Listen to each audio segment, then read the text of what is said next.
আসসালামু আলাইকুম। Online homeo বুক স্টলের পক্ষ থেকে নতুন বুক রিভিউতে আপনাদেরকে স্বাগত জানাচ্ছি। আজকে আমাদের বই হচ্ছে হোমিওপ্যাথিক চিকিৎসায় ব্যর্থতার কিছু কারণ, ডাক্তার আর.পি. প্যাটেল, মূল, অনুবাদ ডাক্তার মোহাম্মদ ইখতিয়ার উদ্দিন। বইটি রিভিউ দেওয়ার আগে একটি শোক সংবাদ, সেটি হচ্ছে বাংলাদেশ হোমিওপ্যাথিক পরিষদ, বাংলাদেশের সবচেয়ে প্রাচীন হোমিও সংগঠন বাংলাদেশ হোমিওপ্যাথিক পরিষদের সাবেক সভাপতি ডাক্তার শওকত আলী ভূঁইয়া স্যার ইন্তেকাল করেছেন। ঢাকার দয়াগঞ্জে তার বাসস্থান এবং চেম্বার ছিল। মূলত তার বাসার একটি কক্ষ বাংলাদেশ হোমিওপ্যাথিক পরিষদের কেন্দ্রীয় কার্যালয় হিসেবে ব্যবহৃত হতো। আমি বহুবার সেখানে সাপ্তাহিক ক্লাসে অংশ নিয়েছি। শুক্রবার ম্যাটেরিয়ামেটিকার উপর ক্লাস অনুষ্ঠিত হতো। তো স্যারের, ডাক্তার শওকত আলী ভূঁইয়া স্যারের বিদেহী আত্মার মাগফিরাত কামনা করে ও তার আত্মার শান্তি কামনা করে আজকের বুক রিভিউটি শুরু করছি। বইটি হচ্ছে হোমিওপ্যাথিক চিকিৎসায় ব্যর্থতার কিছু কারণ, মূল ডাক্তার আর.পি. প্যাটেল, অনুবাদ করেছেন ডাক্তার মোহাম্মদ ইখতিয়ার উদ্দিন। এটি অবশ্য কপি বই, আলিগড় লাইব্রেরি মূল বই এখন ছাপা হচ্ছে না। আলিগড় লাইব্রেরির অনেক বই ছাপা হয় না, এগুলোকেও কালের গর্ভে যাতে হারিয়ে না যায় এবং হোমিওপ্যাথি ডাক্তারদের যাতে এই বইগুলো কাজে লাগে, সেজন্য আমরা এগুলোকে নতুনভাবে, যেটাকে বলা হয় ফটোকপি প্রিন্ট করে, এগুলোকে বাঁচিয়ে রাখার চেষ্টা করছি। তো আমরা বইটির ভিতরে প্রবেশ করছি। আপনারা এই বইটি পাবেন অনলাইন হোমিও বুক স্টলে অগ্রিম পেমেন্ট করে অথবা ক্যাশ অন ডেলিভারির মাধ্যমে। আমি আমাদের অনলাইন হোমিও বুক স্টলে যোগাযোগ ও হোয়াটসঅ্যাপ নাম্বারটি বলছি 0191215064 আমি আবার বলছি 0191215064।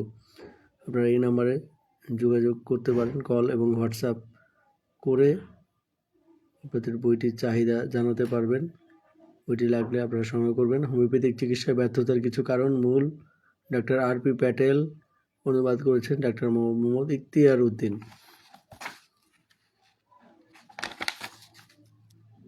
সূচিপত্র হোমিওপ্যাথিক চিকিৎসায় ব্যর্থতার কিছু কারণ, সাধারণ মন্তব্য, তারপর রয়েছে ব্যর্থতার কারণসমূহের মধ্যে যেগুলো সাব পয়েন্ট আছে সেটা হচ্ছে চিকিৎসক দ্বারা 12 পৃষ্ঠায়, উইথ পেশেন্ট রোগী দ্বারা, তারপর হচ্ছে ওষুধ দ্বারা, উইথ মেডিসিন, 4 পরিবেশগত।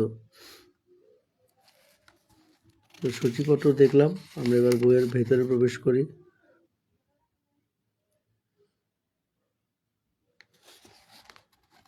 বিভিন্ন হোমিওপ্যাথিক গুণী ব্যক্তিবর্গ এই বইটিতে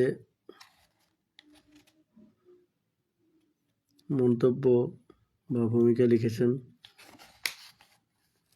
আচ্ছা, আমরা এখন বইয়ের প্রথম দিকে হোমিওপ্যাথিক চিকিৎসায় ব্যর্থতার কিছু কারণ, এটার প্রথম যে পৃষ্ঠাটি বা প্রথম অধ্যায় সেটা পড়ছি।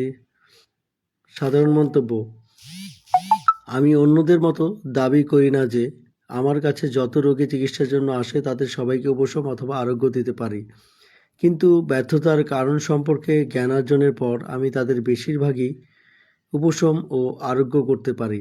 আমি আরও দাবি করি না যে একমাত্র ওষুধ দিয়েই একটি চিররোগ আরোগ্য করতে পারি, কিন্তু আমি ডাক্তার হ্যানিম্যান অর্গাননের 6ষ্ঠ সংস্করণ এবং ডাক্তার কেন্টের অনুক্রম সিরিজ এবং ধারা ডিগ্রি মতে দাবি করতে পারি একটি ওষুধের বিভিন্ন শক্তি পটেন্সিস অনেক অচির রোগ এবং চিররোগকে আরোগ্য করতে পারে। আমি বিশ্বাস করি ব্যর্থতাই সফলতার চাবিকাঠি। হোমিওপ্যাথিক বিভিন্ন ক্ষেত্রে জ্ঞানের স্বল্পতার কারণে এই ব্যর্থতা আসে। হোমিওপ্যাথিতে গভীর জ্ঞান অর্জনের জন্য অনেক বছরের কঠিন পরিশ্রম ও কৌশলী ইন্টেলিজেন্ট হওয়া প্রয়োজন। ডাক্তার হ্যানিম্যান অর্গাননের প্রথম সংস্করণের 1810 মুখবন্ধে পর্যাপ্ত সতর্কবাণী দিয়েছেন। যেমন আমি পাঠককে নিশ্চয়ই সাবধান করে দিতে চাই যে আলস্য, আরামপ্রিয়তা এবং একঘেয়েমি থাকলে সত্যের পাদ পিঠের যোগ্য সেবক হওয়া যায় না। কেবল কুসংস্কার হতে মুক্তি এবং অক্লান্ত উৎসাহ মানুষের পবিত্রতম বৃত্তিসমূহকে গুণান্বিত করে। আমি সাহসী প্রচারণা, বোল্ড প্রিন্ট মাইন্ড। সর্বশেষ ডাক্তার হ্যানিম্যান ষষ্ঠ সংস্করণ 1843 এর মুখবন্ধে লিখেছেন, অতএব আমি হোমিওপ্যাথি একটি সম্পূর্ণ সরল চিকিৎসা পদ্ধতি যা সর্বদা নীতিতে যেমন অবিচল, তার ব্যবহারিক পদ্ধতিতেও তেমনি। যে নীতি এটির ভিত্তিভূমি এবং তার মতো পদ্ধতিটিকেও ঠিক উপলব্ধি করলে দেখা যাবে এটি এত অসাধারণ এবং সেজন্যই উপকারী। হোমিওপ্যাথির বিজ্ঞান এবং কলায় দক্ষ হওয়া যেমন সহজ তেমনই কঠিন। আমি দেখেছি এবং শুনেছি কিছু হোমিওপ্যাথ এত দক্ষ হওয়ার চেষ্টা করেছেন কিন্তু তাদের জীবনকালে তা হতে পারেননি, যদিও তারা তাদের পদচিহ্ন রেখে গেছেন যা আমাদেরকে হোমিওপ্যাথি ভালোভাবে বোঝার ক্ষেত্রে সাহায্য করে এবং ব্যর্থতা হতে দূরে সরা উচিত নয় যতক্ষণ পর্যন্ত আমরা আমাদের ভুলগুলো এবং হোমিওপ্যাথিক দর্শন, বিজ্ঞান এবং কলা সম্বন্ধে আমাদের অজ্ঞতার সীমাবদ্ধতা বুঝতে পারব। হোমিওপ্যাথি হলো সীমাহীন, কেউ ইহার ওপর প্রভুত্ব করতে পারে না, এমনকি কেউ এর প্রভু হয়ে জন্ম নেবে না। সেক্ষেত্রে ব্যর্থতার কারণ হিসেবে হোমিওপ্যাথির দর্শন, বিজ্ঞান এবং কলা আয়ত্তে আনার ক্ষেত্রে আলস্য, অজ্ঞতা, আরামপ্রিয়তা ও একঘেয়েমি দায়ী। সাদৃশ্যতা ও সিমিলিয়াম অথবা নির্দেশক ঔষধ, ইন্ডিকেটেড রেমেডি দ্বারা আমাদের ব্যর্থতা আছে। সাদৃশ্যতায় ব্যর্থতা আসলে সেটা হোমিওপ্যাথির, আর নির্দেশক ঔষধে ব্যর্থতা আসলে সেটা চিকিৎসকের। ডাক্তার ক্যান লিখেছেন, যখনই তুমি একটি রোগীকে পরীক্ষা করো নির্ধারিত ধাতুগত ওষুধের দৃষ্টিকে দিয়ে তোমাকে কেবল সাদৃশ্যতায় সীমাবদ্ধ করো না, সেই ওষুধ বা সাধারণ অধিকাংশ সাদৃশ্য গুণ সম্বলিত লক্ষণ বহন করে। অন্যভাবে সবসময় তোমার উচিত কমপক্ষে একটি বিকল্প ওষুধ জমা রাখা যা পরবর্তীতে তুমি ব্যবহার করতে পারো, অথবা প্রথমটার মতো পরবর্তীতে কোনো ওষুধকে নিয়ে আসতে পারো। কলে স্যাটেলাইট, যাতে তুমি প্রতিরক্ষা ব্যবস্থাহীন, ডিফেন্সলেস না হও অথবা তোমার দ্বিতীয় ব্যবস্থাপত্রে হারিয়ে না যাও। এটা ডাক্তার কেন বলেছেন যে যখন আমরা প্রথম ওষুধ সিলেকশন করব তখন দ্বিতীয়তে এই ওষুধটি ব্যর্থ হলে বা এর অল্টারনেট আরেকটা ওষুধ কি দেয়া যেতে পারে সেটা আগে নির্ধারণ করে রাখা।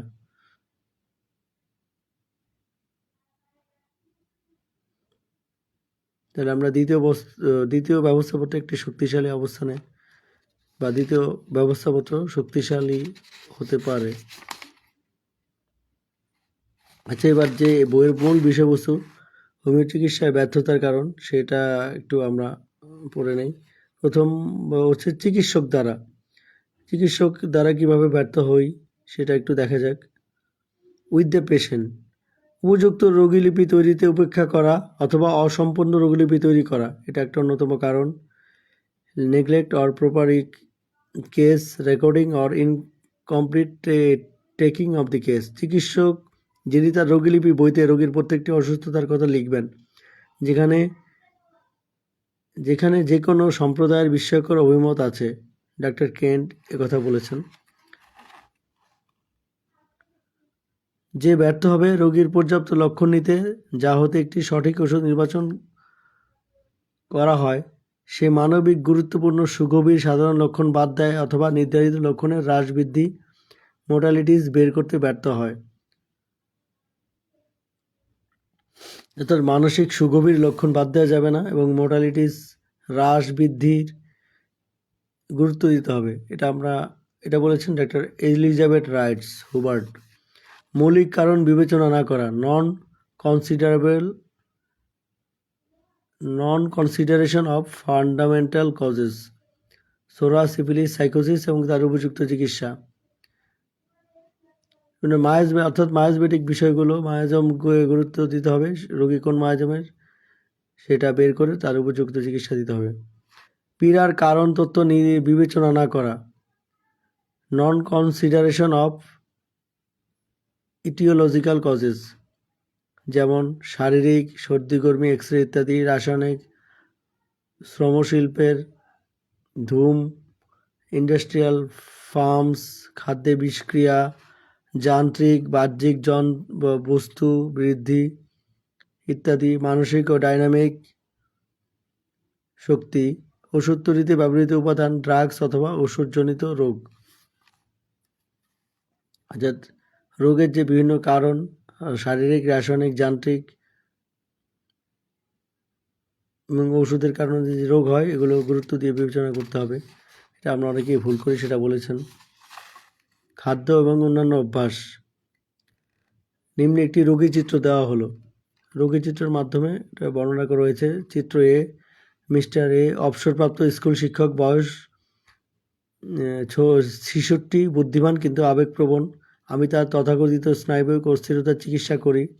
তিনি ভালো বোধ করেন। 1 বছর যাবৎ তিনি চিকিৎসা ব্যতীত ছিলেন। হঠাৎ করে তিনি রাত্রে শ্বাসকষ্টের জন্য আমার কাছে আসলেন।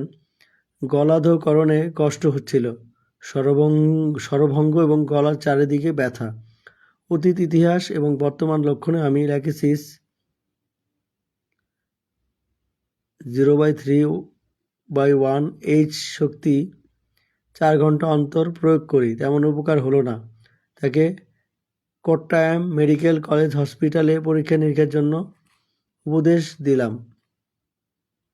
হাসপাতালের বহির্বিভাগের চিকিৎসক হাসলেন এবং জিজ্ঞেস করলেন, কিভাবে একজন হোমিওপ্যাথ ধীরমূল রোগ মেলিগন্যান্সি সন্দেহ করতে পারেন? পরীক্ষায় কিছু প্রমাণিত হয়নি, তাই রোগী আমার কাছে ফিরে এসেছিলেন। আমি তাকে 1 মাস তেমন উপকার ছাড়াই চিকিৎসা দিয়েছিলাম। তখন রোগীকে ভেলোর অথবা বোম্বে যাওয়ার নির্দেশ দিলাম। টাটা ক্যান্সার হাসপাতালের সাজানো রোগীর পরীক্ষা নিরীক্ষা করেছিলেন এবং ল্যারিংস একটি অস্বাভাবিক বৃদ্ধি, অ্যাবনর্মাল গ্রোথ লক্ষ্য করেছিলেন। শল্য চিকিৎসার পর এই ধীরমূল ক্যান্সার ম্যালিগন্যান্ট ক্যান্সার প্রমাণিত হয়। ট্র্যাকেটোটমি করা হয়েছিল। 2 মাস পর রোগী মারা গেল। এখানে ল্যাকেসিস নির্বাচিত ওষুধ ছিল, কিন্তু ব্যর্থতার কারণ ছিল বৃদ্ধিজনিত যান্ত্রিক অবরোধ। অর্থাৎ ল্যাকেসিস ওষুধটা সঠিকই ছিল, কিন্তু তার এতই বেড়ে গিয়েছিল যেটা ফিরে আসার মতো ছিল না। ম্যালিগন্যান্ট অবস্থা বুঝেছিল তার ক্যান্সারটি। কিছু রোগে প্যাথোলজিক্যাল ফলাফল উপেক্ষা করা, যা ওষুধ নির্বাচন এবং রোগী ব্যবস্থাপনায় সাহায্য করে। যেমন সিফিলিসে মস্তিষ্ক ও মেরুদণ্ড সম্বন্ধীয় তরল, সেরিব্রো স্পাইনাল ফ্লুইড, শর্করাযুক্ত রক্ত, কফ, প্রস্রাব ইত্যাদি।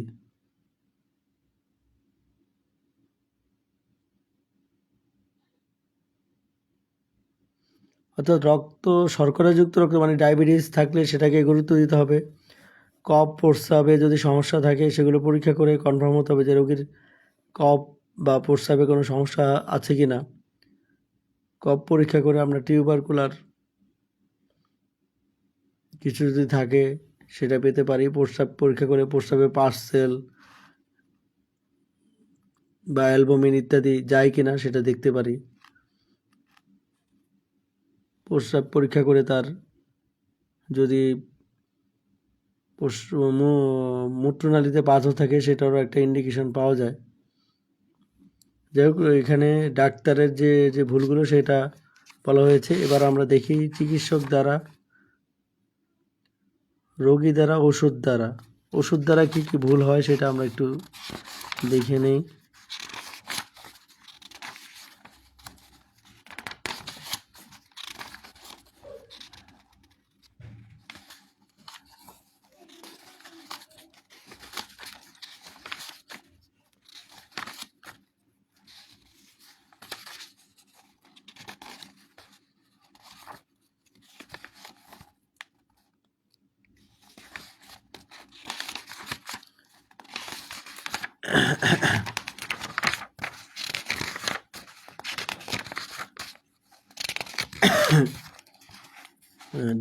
তৃতীয় অধ্যায় এটা আছে ওষুধ দ্বারা উইথ মেডিসিন।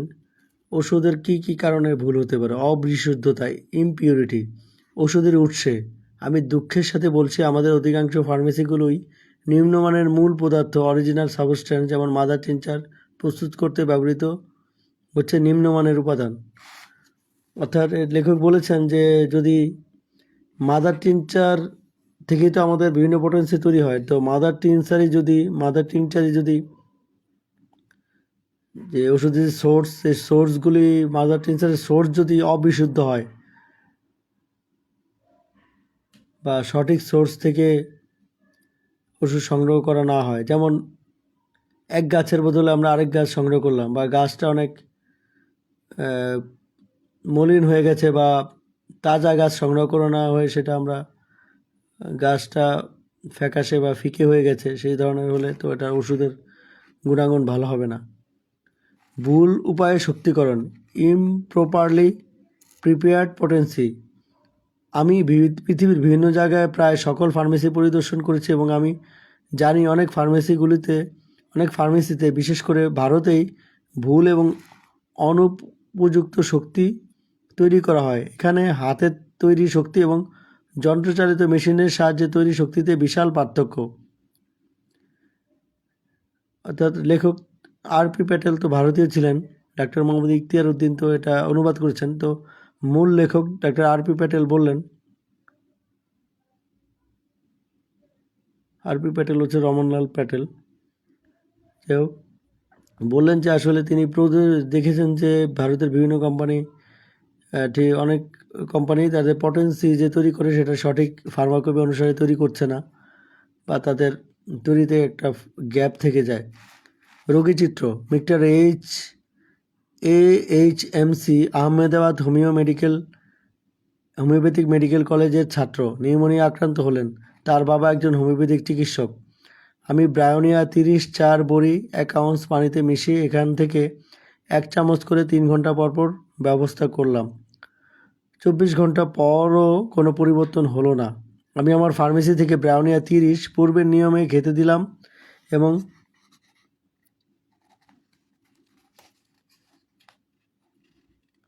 6 ঘন্টার মধ্যে তাপমাত্রা আস্তে আস্তে কমতে লাগলো। 6 দিনে ছেলেটি সম্পূর্ণ সুস্থ হয়ে উঠল। আমি তার বাবাকে ব্রায়োনিয়া 30 যা প্রথমে দিয়েছিলাম সেটির কথা বললাম। আমি এর বিশুদ্ধতা নিয়ে সন্দেহ করি। তিনি তার সুখ্যাতির জন্য ফার্মেসি থেকে ওষুধটি পরিবর্তন করতে সম্মত হলেন। অর্থাৎ ওষুধের 2 জায়গার ওষুধ, একবার প্রথমবার এক ফার্মেসির ওষুধ প্রয়োগ করা হলো, সেটাতে ফলাফল হলো না। দ্বিতীয়বার আরেকটি ফার্মেসির ওষুধ দেওয়াতে সেটা ভালো ফলাফল লাভ করলো। তার মানে ওষুধ তৈরিতে প্রথম ওষুধ তৈরিতে কিছুটা সমস্যা আছে, এজন্যই তেমন কাজ করেনি। 3. ওষুধের উচ্চ মাত্রা, লার্জ ডোজেস অফ মেডিসিন। অনেক সময় চিকিৎসক ফোঁটা মাত্রায় ড্রপ ডোজ ওষুধ দেন এবং মাঝে মাঝে রোগী উচ্চ মাত্রায় ওষুধ সেবন করে তাড়াতাড়ি ভালো হওয়ার জন্য অথবা তাদের সমস্যাগুলো তাড়াতাড়ি দূর করার জন্য।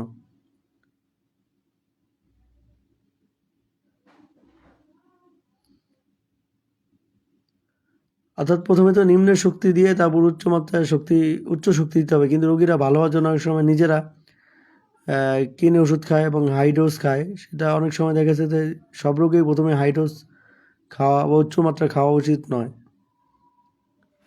অশুদ্ধ পরীক্ষিত তথ্য, ইমপ্রপার প্রুভিং রেকর্ডস। সাম্প্রতিককালে ভারত সরকার পরিচালিত ওষুধ পরীক্ষণ কেন্দ্র, ড্রাগ প্রুভিং সেন্টার এবং অন্যান্য কেন্দ্রগুলো থেকে যা বেরিয়ে আসছে তা আমাদের ম্যাটেরিয়া মেডিকা পিউরা খুব কমই সংযোজন করছে। বর্তমান সময়ে পরীক্ষা করা হয় অসতর্কভাবে, নিয়মনীতির প্রতি দৃষ্টি না রেখে।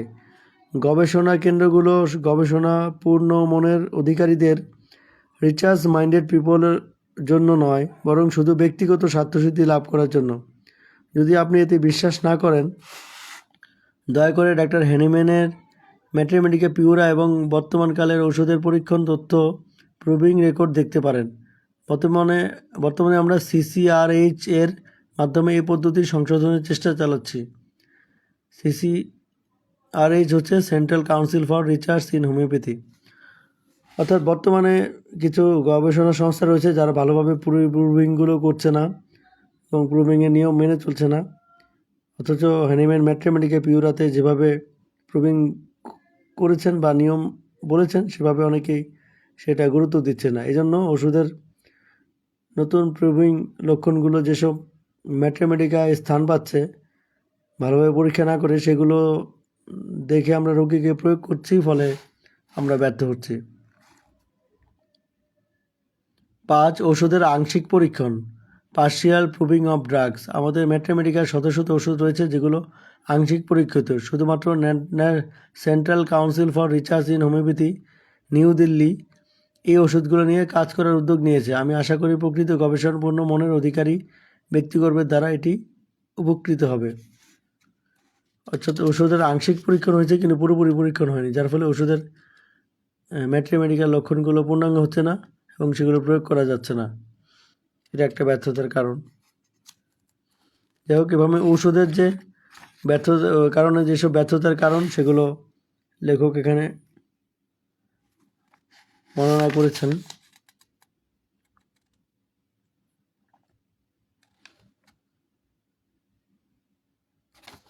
এখানে একটা চমৎকার বিষয় চোখে পড়ল, ওষুধের কার্যক্ষমতার পরিবর্তনশীলতা।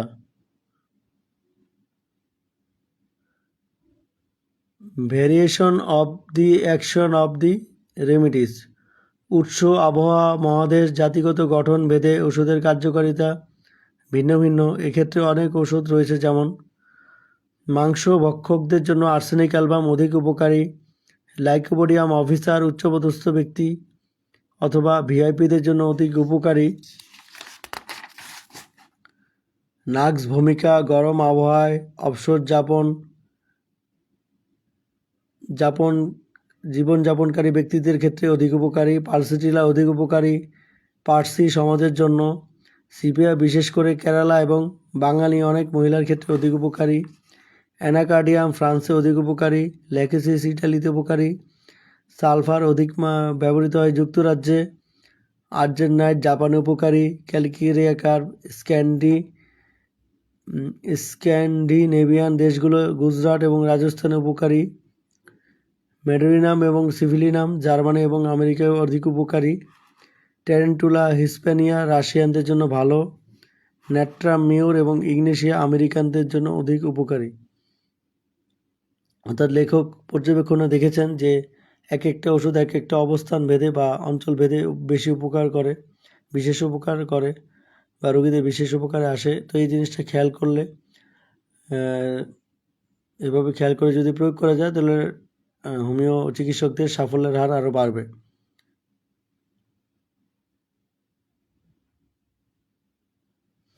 এবার পরিবেশগত ব্যর্থতার কী কারণ হয়েছে সেটা সম্পর্কে লেখক আলোচনা করেছেন। ওষুধের পাশাপাশি পরিবেশগত উত্তেজক কারণের প্রতি অবজ্ঞার কারণে ব্যর্থতা পরিলক্ষিত হয়, যেমন হাঁপানি রোগীকে সুতার ফ্যাক্টরি, কটন মিলে কাজ করতে নিষেধ না করা।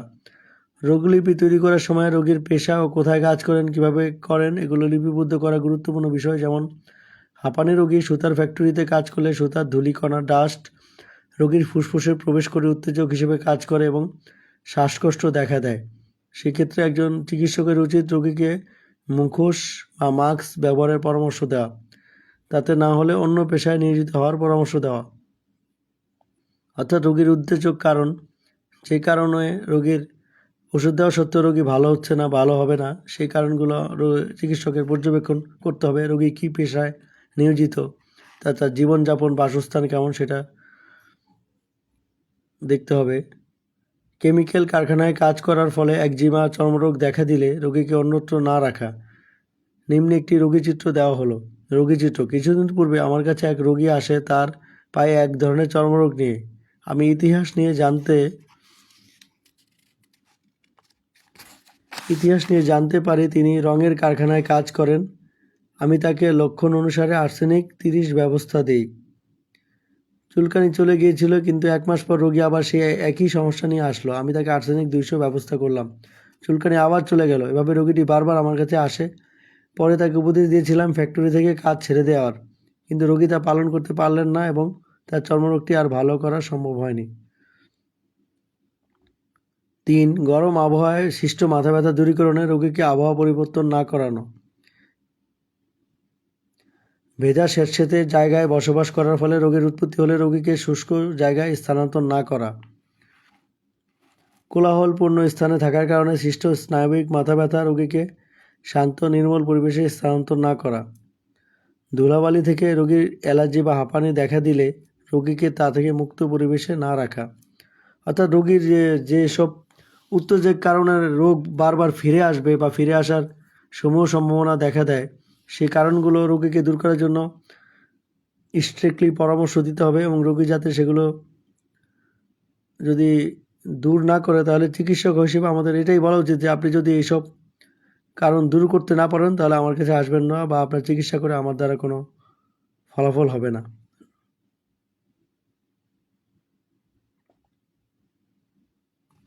এখানে একটি রোগীলিপি দিয়েছেন। রোগীচিত্র: বেগম বয়স 46 বছর, তার এক সন্তান এমবিবিএস ডাক্তার। সেই 10 বছর যাবৎ হাঁপানিতে ব্রঙ্কিয়াল অ্যাজমা ভুগতেছিল।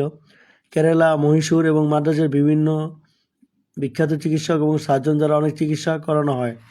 অবশেষে তারা দ্বিধাদ্বন্দ্ব নিয়ে হোমিওপ্যাথিতে শেষ চেষ্টা করতে চেয়েছিলেন। আমি তাকে লক্ষণ অনুসারে আর্সেনিক, সিপিআই, স্পঞ্জিয়া, মেডোরিনাম ইত্যাদি ওষুধ দিয়েছিলাম। কিছু কিছু শ্বাসকষ্ট দেখা দিত, কিন্তু 9 মাস পর পর তিনি বারবার আক্রান্ত হতে থাকেন।